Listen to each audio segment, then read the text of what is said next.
Blueprint क्या है?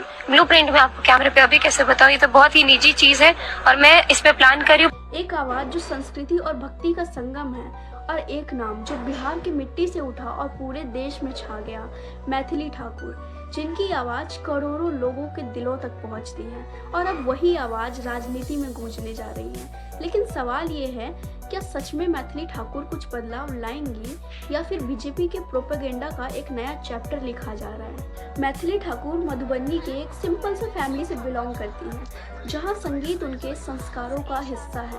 मैथिली ठाकुर ने क्लासिकल और फोल्क म्यूजिक से अपनी एक यूनिक पहचान बनाई और आज के टाइम पे मैथिली ठाकुर फेसबुक, यूट्यूब और सोशल मीडिया पे बिहार की और मिथिलांचल की बेटी के रूप में जानी जाती है। उनकी इमेज बहुत ही प्योर, संस्कारी, ट्रेडिशनल, कल्चरल और नॉन कंट्रोवर्शियल है, जो बीजेपी के लिए इमोशनल कनेक्शन का एक बहुत ही अच्छा जरिया है। अब कुछ लोगों का सवाल ये भी है कि मैथिली ठाकुर ने पॉलिटिक्स क्यों ज्वाइन की? तो मैथिली ठाकुर का कहना है कि उन्होंने पॉलिटिक्स लोगों की सेवा के लिए ज्वाइन की है, नेता बनने के लिए नहीं। राजनीति करने के लिए नहीं आ रही हूँ मैं, कोई खेल खेलने के लिए नहीं आ रही हूँ मैं राजनीति में। मेरा सबसे पहला यही मकसद है कि मुझे एक पावर चाहिए जिससे मैं चीज़ें बदलाव कर सकूँ। अपने क्षेत्र में कुछ नई चीज़ें जोड़नी है, कुछ हटाना है, कुछ जोड़ना है, इसके लिए भी तो पावर चाहिए। उन्होंने पीएम मोदी और नीतीश कुमार को अपना इंस्पिरेशन भी बताया है। जिससे काफी प्रभावित हूँ और साथ ही साथ बिहार के मुख्यमंत्री नीतीश कुमार जी से उनसे इंस्पायर होकर के आज मैं उनके सहयोग के लिए यहाँ पर खड़ी हूँ। मैथिली ठाकुर ने कहा कि वो अपने गांव से बदलाव की शुरुआत करना चाहती है, लेकिन सवाल ये भी है कि बीजेपी ने मैथिली ठाकुर को ही क्यों चुना? देखो, पिछले कुछ सालों से बीजेपी एक पैटर्न फॉलो कर रही है, सेलिब्रिटी, स्पोर्ट्स पर्सन और यूथ आइकॉन्स को टिकट देना। लेकिन क्यों?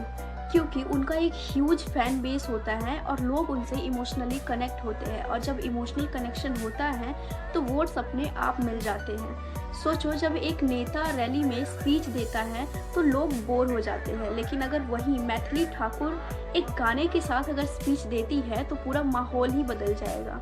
और ये चाहे चारों धाम हे मिथिले में रहबई, सुख आराम हे मिथिले में रहबई। ये इमोशन और एनर्जी का मिक्स ही बीजेपी को ग्राउंड लेवल पे वोट दिला सकता है। मैथिली ठाकुर बीजेपी के लिए एक परफेक्ट इमेज कैंडिडेट है, यंग फेस, ऑनेस्ट और कल्चरल इमेज, और ऊपर से फीमेल कैंडिडेट फ्रॉम बिहार। तो उनके थ्रू बीजेपी एक मैसेज देना चाहती है कि देखो, हम यूथ और विमेन को एम्पावर कर रहे हैं, लेकिन ग्राउंड रियलिटी ये भी हो सकती है कि ये एम्पावरमेंट सिर्फ पोस्टर्स तक ही सीमित रहे, क्योंकि अनएम्प्लॉयमेंट, एजुकेशन और माइग्रेशन जैसे रियल इशूज़ पे आखिर क्या ही चेंजेस ला दिए हैं बिहार में बीजेपी ने। फिर भी कैंपेन के हर पोस्टर पे ये लिखा होता है कि मैथिली हमारी बेटी है, उसे जिताओ, यानी BJP full on emotional play card का यूज़ कर रही है। अब मैथिली ठाकुर ने अपने रैलीज में कुछ प्रॉमिसेस किए हैं, जिसमें से एक कंट्रोवर्शियल प्रॉमिस ये है कि मैं अलीनगर का नाम बदलकर सीतानगर रखूंगी। और अच्छा, आपने ये भी कहा कि अलीनगर का नाम आप बदलना चाहती हैं, क्या सोचा? अलीनगर का नाम बदलना, जितने भी आप लोगों को मिलेंगे ना, आधे से ज्यादा लोग कंठीधारी मिलेंगे आपको, जो राम सीता, मिथिला मतलब राम सीता के उपासक, तो इसीलिए सब लोगों की भी तो ज्यादा से ज्यादा लोग के जो आत्म जुड़ाव है सीता जी से, कि अब सीता जी की बहन छी, बेटी छी, तो यही ख्याल है कि सीता नगर हो जाएगा। ये इतना खुशहाल और इतना फलित होगा ये जगह कि ये सीता नगर के नाम से जाना जाएगा। ये स्टेटमेंट तुरंत वायरल हो गया।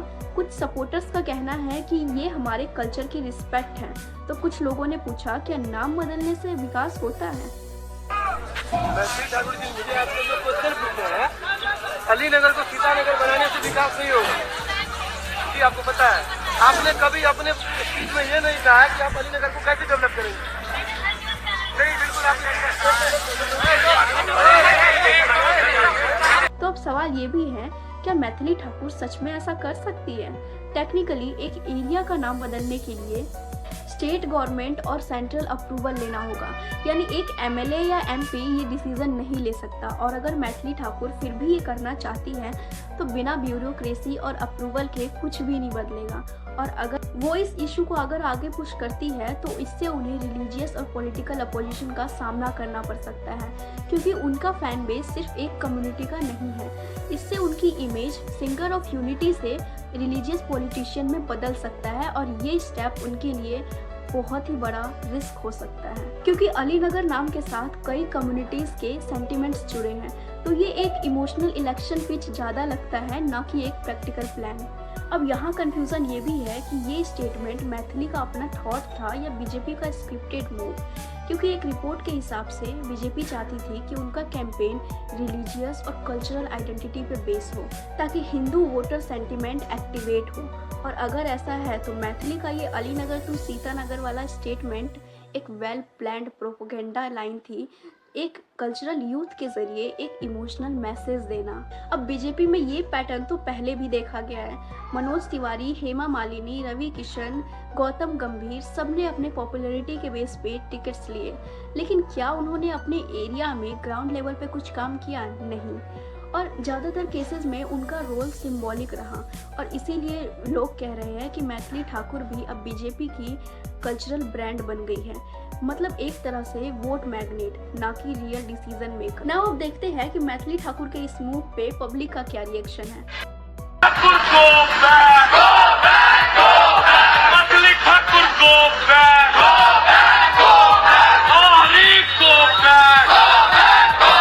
तो पब्लिक का रिएक्शन भी डिवाइडेड है। कुछ यूथ्स का कहना है कि एटलीस्ट वो अपनी संस्कृति के लिए स्टैंड ले रही हैं, तो कुछ लोगों का कहना है कि सिर्फ नाम बदलने से सिस्टम नहीं बदलेगा, नौकरी और एजुकेशन पर ध्यान दो। तो कुछ लोग कमेंट कर रहे हैं कि मैथिली ठाकुर सिंगर थी तो उन्हें सिंगर ही रहना चाहिए था। तो किसी ने लिखा कि एटलीस्ट वो अगर सिस्टम में आई है तो उन्हें बदलाव लाने की कोशिश तो जरूर करनी चाहिए। मतलब पब्लिक अब उन्हें ब्लाइंड सपोर्ट नहीं कर रही, लोग सवाल पूछ रहे हैं, and that's a good point.